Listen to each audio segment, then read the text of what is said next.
नमस्कार बच्चों, सोशियोलॉजी की क्लास में आपका एक बार फिर से स्वागत है।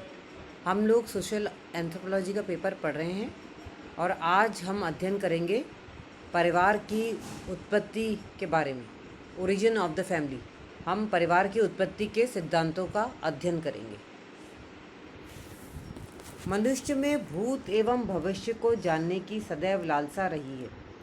उसने कई वस्तुओं की उत्पत्तियों खोजी हैं और कई के लिए अपनी कल्पना का सहारा लिया है। ऐसी संस्थाएं जिनकी उत्पत्ति किसी एक समय व स्थान पर नहीं हुई हो, जिनके पीछे एक लंबा इतिहास हो, उसके भूत एवं उत्पत्ति के बारे में निश्चयपूर्वक कुछ भी नहीं कहा जा सकता। मैकाइवर लिखते हैं, उत्पत्तियां सदैव अस्पष्ट होती हैं। मैकाइवर के इस कथन से स्पष्ट है कि भूतकालीन घटनाओं की उत्पत्ति ढूंढना एक दुरूह कार्य है, परंतु मानव ने हर दुरूह कार्य को हल करने का प्रयास किया है। अनेक मानवशास्त्रियों एवं समाजशास्त्रियों ने परिवार की उत्पत्ति को समझाने के लिए अपने अपने सिद्धांत दिए हैं। हम यहाँ उन सिद्धांतों का उल्लेख करेंगे। सबसे पहले हम पढ़ेंगे शास्त्रीय सिद्धांत, क्लासिकल थ्योरी। इस सिद्धांत के प्रतिपादकों में प्लेटो तथा अरस्तु आदि प्रमुख हैं। इन्होंने प्राचीन ग्रीक, रोमन और यहूदी परिवारों का उदाहरण देकर यह स्पष्ट करने का प्रयत्न किया है कि परिवार का आदिम स्वरूप पितृसत्तात्मक था। ऐसे परिवारों में पुरुषों की प्रधानता थी।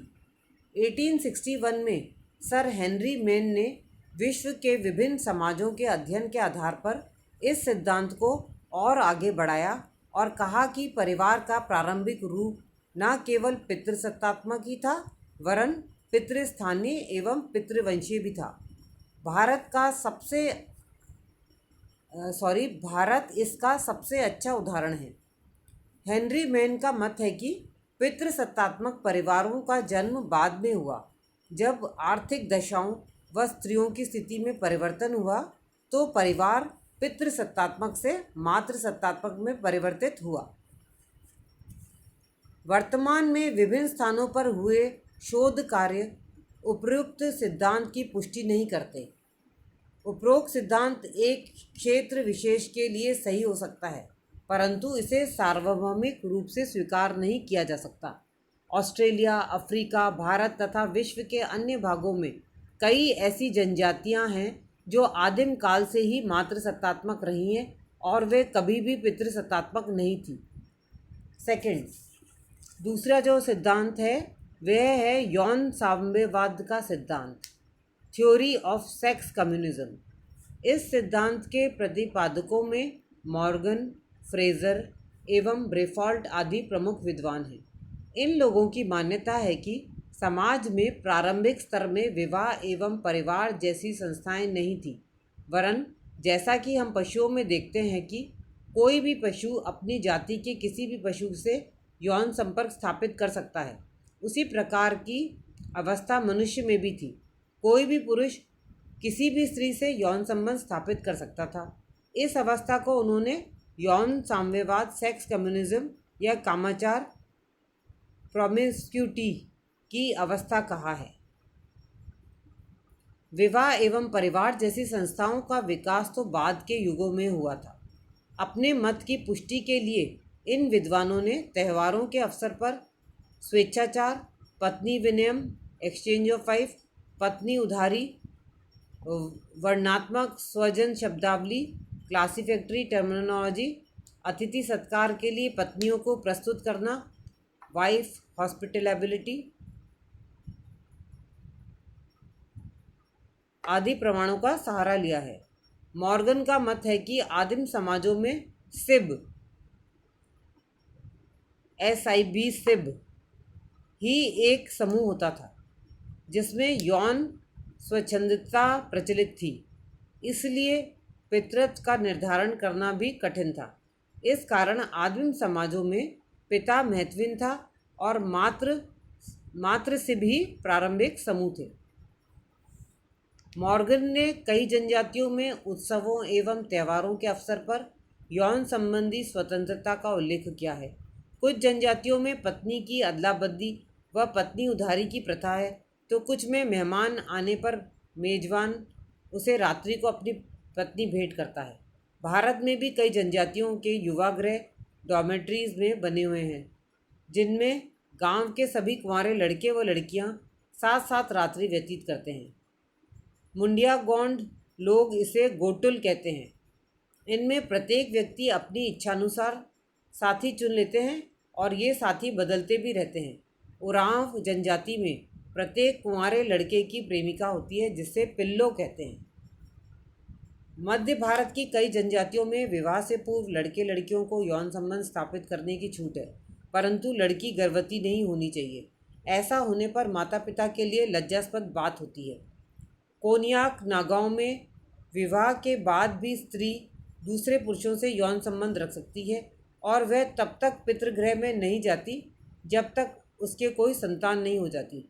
देहरादून के खास लोगों में नैतिकता का दोहरा मानदंड है, मतलब डुअल स्टैंडर्ड ऑफ मोरालिटी पाया जाता है। अर्थात बहू के रूप में एक स्त्री को ससुराल में यौन संबंधी कठोर नियमों का पालन करना होता है, लेकिन वही स्त्री अपने पिता के यहाँ बेटी के रूप में होती है तो उसे यौन व्यवहार की स्वतंत्रता होती है। हो जनजाति में माघी पर्व पर और उराव में खद्दी पर्व पर स्त्री व पुरुषों को यौन संबंध स्थापित करने की छूट होती है। मॉर्गन ने यौन साम्यवाद की पुष्टि के लिए वर्गात्मक स्वजन शब्दावली क्लासिफिकेटरी टर्मिनोलॉजी का उदाहरण प्रस्तुत करते हुए लिखा है कि कई जनजातियों में एक आयु के अनेक लोगों को एक ही संबंध संज्ञा द्वारा संबोधित किया जाता है, जैसे पिता, चाचा, ताऊ आदि को एक ही नाम से पुकारते हैं। उसी प्रकार से माँ, चाची, ताई एवं मौसी को भी एक ही नाम से पुकारते हैं। पिता के पिता पितामह, माता के पिता नाना, माता के भाई मामा, पत्नी के पिता ससुर, माता के पुत्र, साले के लड़के आदि को भी एक संबंध संज्ञा में संबोधित करते हैं। इस आधार पर मॉर्गन कहते हैं कि यह इस बात का सूचक है कि प्रारंभ में समूह विवाह रहे होंगे और एक समूह के लोगों को दूसरे समूह के लोग एक ही शब्द संज्ञा से पुकारते थे। ऑस्ट्रेलिया व ट्रोबियान द्वीप की जनजातियों में संतानों को अपने पिता का पूर्ण ज्ञान नहीं होता, अतः पिता की पीढ़ी के सभी लोगों को पिता शब्द से पुकारा जाता है। उपरोक्त सिद्धांत की आलोचना विद्वानों ने इस प्रकार की है। नंबर 1 पॉइंट, यह मानवशास्त्रीय प्रमाणों एवं ऐतिहासिक सत्य पर आधारित नहीं है तथा तर्क संगत भी प्रतीत नहीं होता है। कई पशुओं में भी हमें जोड़े देखने को मिलते हैं और उनमें यौन साम्यवाद नहीं है, तो फिर मनुष्य जैसे विकसित प्राणी के लिए यौन साम्यवाद की चर्चा करना उचित नहीं है। दूसरी आलोचना, त्योहारों, उत्सवों आदि पर यौन स्वतंत्रता विशेष अवसर होने के कारण दी जाती है, यह सामान्य स्वतंत्रता नहीं है। तीसरी आलोचना जो है, अतिथियों को पत्नी भेंट करने की प्रथा भी शिष्टाचार की सूचक है। ब्राज़ील की काइगन, साइबेरिया की चकची, ऑस्ट्रेलिया की डेरी जनजातियों में समूह विवाह की प्रथा प्रचलित है।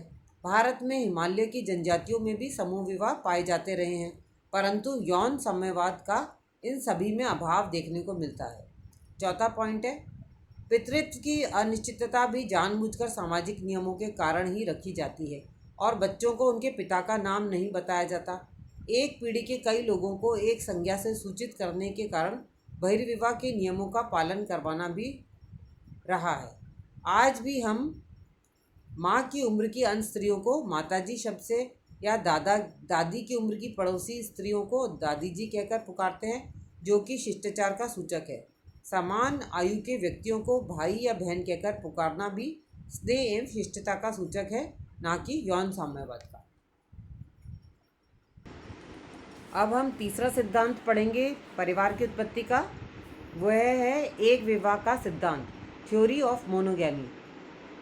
मानव विवाह का इतिहास, हिस्ट्री ऑफ ह्यूमन मैरिज नामक पुस्तक में वेस्टरमार्क ने अपना एक विवाह सिद्धांत प्रस्तुत किया है।